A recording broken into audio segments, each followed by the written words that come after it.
What's up guys, Mike here, the Detroit Borg, with one of my favorite things to unbox, a giant 4K TV. So this time LG sent me one of their newest 2016 4K OLED UltraHD TVs for review. I also want to thank them for sponsoring this video and allowing me to share my unbiased opinion. Now specifically, we're looking at the 65-inch B6. This is also available as a curved model called the C6, and it comes in 55 and 65-inch sizes. There's actually a pretty extensive lineup of OLED TVs for 2016, and if you want to check them out and see what the pricing is, I'll leave that linked in the description below. Now, the big news with this generation is high dynamic range, or HDR, and this TV supports both HDR10 and Dolby Vision standards, so no matter what device you have, it probably can be supported on this TV. Now, before we dig deeper into the details, let's get to the unboxing. Now, this is a fairly large TV to unbox, so you may need some help to move it, but first up, I just need to cut the straps holding the box together. Next, I want to slice open the top of the box to get access to all of the included accessories. We'll take a look at these later, but once those are out of the way, I can go ahead and lift up the box, which also pulls up some of the styrofoam that's protecting the TV. I want to keep this intact since I need to lay the TV down on the box to install the stand. Now, speaking of which, we'll find the stand tucked in along the side. Now, the stand itself is weighted to stabilize the TV once it's installed. The base actually has a very dark brushed metal finish, which complements the design on the back of the TV, which we'll get to. Now, the stand itself is also transparent, so once installed, it looks like the TV is sort of floating. I also really like this sort of angular crystal look to the design. It looks especially neat if you have a backlight behind your TV, as I do in my setup. Now, once I have the box reinforced and laying flat, I just need to make sure that there is plenty of protection on the TV using the included styrofoam blocks. And once I lay it flat on the box, I just need to properly position it so I can install the stand. Now, there is a Visa mount back here, so if you want to mount this on a wall, that's certainly an option. Now, before I install the stand, the first thing I need to do is get through the accessories to find the screws for it. Of course, we have lots of paperwork to look over with instructions on how to install the stand and much more. We also have a set of patch cables for composite or component connections you might need to make to your TV with your older accessories. We'll also find LG's Magic Remote, which has been tweaked slightly this year with some relabeled buttons and functions. Although it looks like and pretty much works like a traditional remote, it also uses an accelerometer, which allows you to mouse around through the on-screen WebOS 3 interface, which we'll get to. Now, taking a closer look at the Magic Remote, we'll find a microphone built in here for voice search and dictation. We also find a standard numeric keypad, a search button, along with a home button. We also have our D-pad, which includes a scroll wheel for navigating through the interface. Now, one of the new buttons on the remote controller is labeled Focus. This actually allows you to magnify or zoom in on live video. So if you want to read text or just take a closer look at something, this is a nice feature to have built into the remote. Now, what you won't find in here is a set of 3D glasses, and that's because this TV does not support it. That's not a big issue for me because I'm not a huge fan of 3D. So now that I have those 4 screws, I can go ahead and install the stand, and the stand itself slots into place temporarily, so you can go ahead and screw it in when you get the chance. Of course, it's pretty easy to do. You just want to make sure it's nice and secure. Also included with the accessories is a back panel, which you can snap on once your stand is installed. This keeps things very neat. This also gives me a chance to check out the connectors on the back, which includes 4 HDMI ports, which all support 4K and HDR. Now, 2 of these ports face the rear and are joined by one of the USB ports, an optical audio output, a sync port, and an Ethernet port. On the other side, we'll find the other 2 HDMI ports and 2 USB ports, only one of which is USB 3. The TV does support external drives for accessing your local stored content, so that's an option. So next up, let's go ahead and upright the TV and get everything else out of the way so we can pull the giant styrofoam envelope off the TV and take a close look. Now, the first thing you'll notice right away is how incredibly thin the top of this TV is. It's actually much thinner than even an iPhone 7, so if you hold it side by side, you can see the difference. The other thing that's very noticeable here is that the display is very dark and anti-reflective. It's kind of like a black hole for light. All the light disappears into that glass. Now, even with my bright studio lights on the TV, you can still see it does an outstanding job filtering that bright glare, so windows and lighting shouldn't be too much of a problem in your setup if you're worried about this glossy screen. Now, the back of the TV is also covered in a big sheet of plastic, which is kind of fun to peel off here. And we can see that it has that same brushed metal finish of the base. It's a very nice look. Now, this is clearly a premium TV with so much attention paid to the details that you may or may not even see when using it. Now, the back of the TV isn't entirely flat. We do have this bump out which houses all of the electronics, the I/O, and of course the ventilation and the speakers. In terms of audio quality, we do have a set of speakers designed by Harman Kardon, and they're excellent. So if you don't want to connect a home theater system, you have a great set of onboard speakers which are loud, clear, with a nice open dynamic range, and you can calibrate these speakers for the environment, which the TV can do itself, and we're going to demonstrate that later in this video. Now, personally, I'm always looking for a great sound system built into a TV because I'm not necessarily going to connect it to a home theater setup. Now, like many other LG smart TVs, this one is powered by WebOS 3.0, which is really my favorite smart TV interface. It has smooth performance and a ton of features and apps, which we're going to walk through in just a minute. But one of my favorite aspects of this TV is that it's extremely easy to set up and use with your TV provider and connected peripherals. The TV is able to automatically set up and control most of your HDMI devices automatically, so there is no need to program or configure the magic remote. In terms of OLED technology, this really is a completely new category of TV that has some distinct advantages over plasma and LCD. The pixels of an OLED display do the job of emitting the light instead of a backlight, like an LCD panel. Now, this means OLED can achieve absolute blacks right down to the pixel. The other benefits of OLED is that you have infinite off-axis viewing, so there's no distortion, which is common to polarized displays like LCD. And because we don't have a backlight here, there is no light leaking or uneven splotchiness or halo effects that can be common to LCD. This TV also features an expanded color gamut, so it can display a broader range of colors closer to what the human eye can see. That's thanks to a 10-bit panel which can produce up to 1.07 billion distinct colors over its 8.3 million pixels. LG has actually made some significant enhancements to their OLED TVs since last year, with much brighter displays that now support both HDR10 and Dolby Vision. These are high dynamic range standards that deliver vibrant contrast and vivid colors, something an OLED TV is especially well suited for because it's the only display technology that can achieve perfect black. HDR content is becoming more widely available on streaming services like Netflix, Amazon, and Vudu, in addition to UltraHD Blu-ray and the latest generation of gaming consoles. So HDR is definitely something you're going to see more and more of, and I think it's a requirement if you want to buy a TV in 2016. Now, really, the best way to experience HDR is via UltraHD Blu-ray, and that's because it has the highest bitrate with the least amount of compression. And one of the best examples is really Star Trek Into Darkness because it plays a lot with light and contrast, and it's really stunning on this TV. It's unlike anything I've seen. I was really blown away by the experience. There's so much depth and so much color. It's extremely vivid and clear. And really, the best way I can relate this experience to other people is like you're seeing 1080p for the first time. When you first saw that, it completely blew you away. But with OLED and 4K and HDR all combined together, this really is a next generation experience, and it definitely makes an impact. Now, you certainly don't need 4K or HDR content to enjoy this TV. It looks fantastic no matter what you play on it. But 4K and HDR content is widely available on Amazon, Vudu, and Netflix.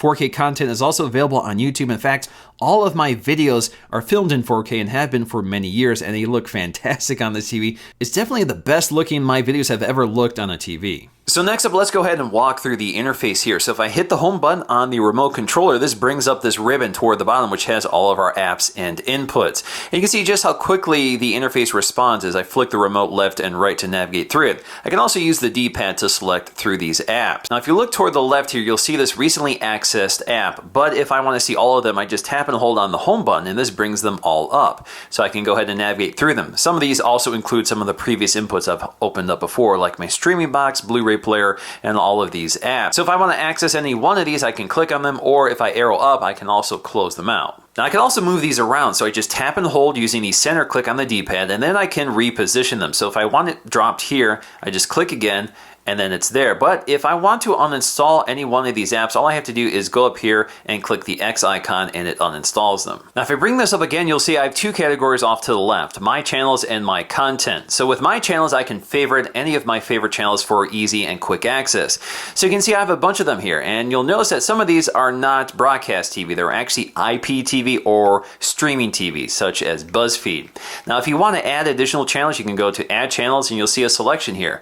And if I go to up here, you can see I can select between live TV, which is streaming TV, or my Comcast subscription. So I can see all the channels available to me from my Comcast service. So now if I go to my channels, you can see this little indicator telling me when that specific program is about to end. I can click on it, and it'll take me right to live TV by sending the correct IR code to my cable box. It's the same with these live streaming services from the internet. Just click on them, and they'll load for you.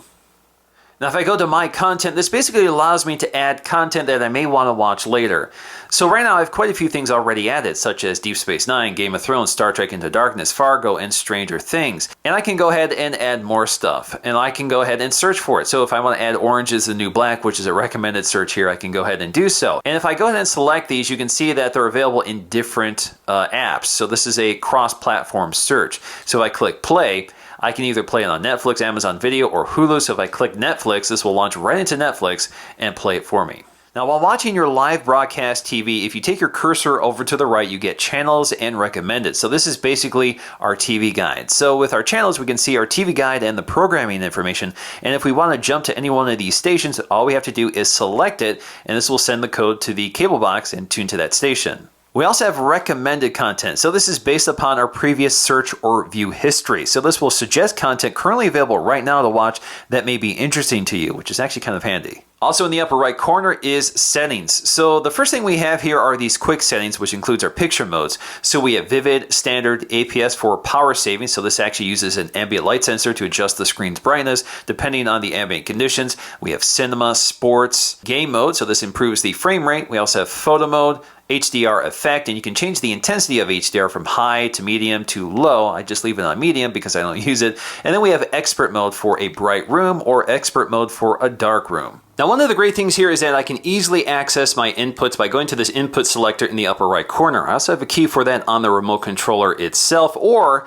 I can also go to the home screen and select one of the inputs down here. But either way, this is able to activate those inputs and turn on those devices, and it automatically allows me to control them with this universal remote, all without having to set it up beforehand. So for example, my Blu-ray player is currently turned off, but if I select it, this will turn it on, and now I can control it with my remote. So there we go, I have my Blu-ray player, and I can go ahead and select a Blu-ray disc I can play back. Now, if you look in the upper right corner, you can see that this is an HDR title. So this is telling me that this is going to play back in HDR quality. Now, if you're watching in HDR and go to your picture mode now, you'll see we have different profiles to pick from. We have HDR Vivid, Bright, and Standard. HDR Vivid is definitely the one you want to be in if you want the punchiest brights and deep blacks, and it's definitely more colorful. Now, for the most part, I can control my connected HDMI devices using the remote controller's onboard keys. But if some things are missing or I can't control them, I have this option to enable an on-screen remote. So all I have to do is hit the on-screen remote key on the remote itself, and you'll see this pop up toward the bottom. So this gives me additional controls, which I can navigate through.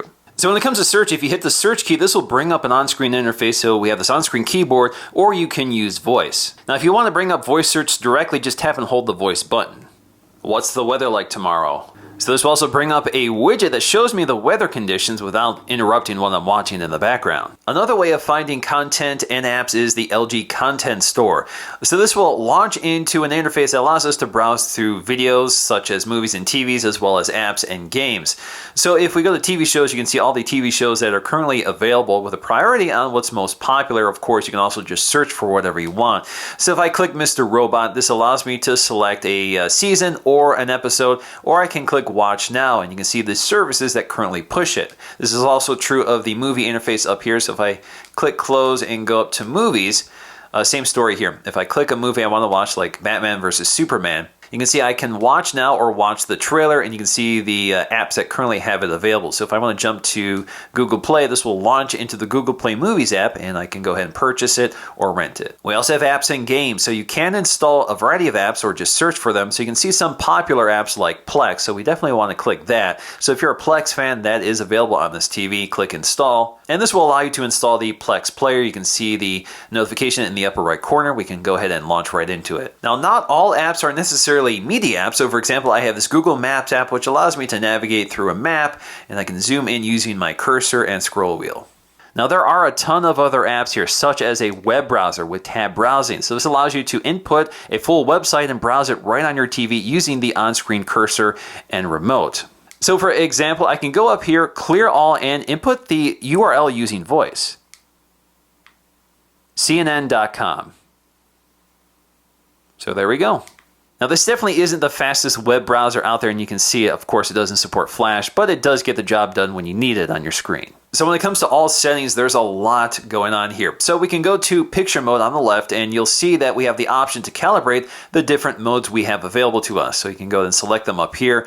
We have vivid, standard, and etc. So if you want to calibrate each individual mode, you can do so right here. So we can change the OLED brightness, contrast, overall brightness and sharpness, color, and tint. You can also change the color temperature. So if you select it, you can see we can change the color temperature and customize it to what we want. You can also scan through the other options here by changing OLED brightness and contrast without having to jump back and forth. We also have advanced controls, and there's some interesting things in here like dynamic contrast. So we can change our contrast from low, medium to high, and it does make a big difference here. So if you look at the image, you can see it changes as I select them. It's low by default in this mode, but I can go ahead and select medium, which I think is just about right. We can also change the dynamic color. So if we select dynamic color, you'll see this also change while we're watching our content. Super resolution actually increases the sharpness of video. So if you want that extra crisp, extra detail in your video, you can apply this to help out. Now for me, one of the most important settings is actually buried right here, which is true motion. So personally, I don't like that smoothing effect that a lot of TVs apply automatically,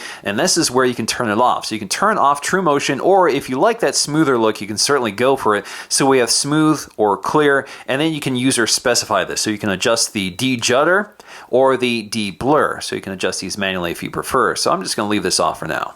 We also have our energy saving modes, and we have quite a few of them. You can select auto, which will use the ambient light sensor, or you can kick this in to maximum, which will dim the display considerably.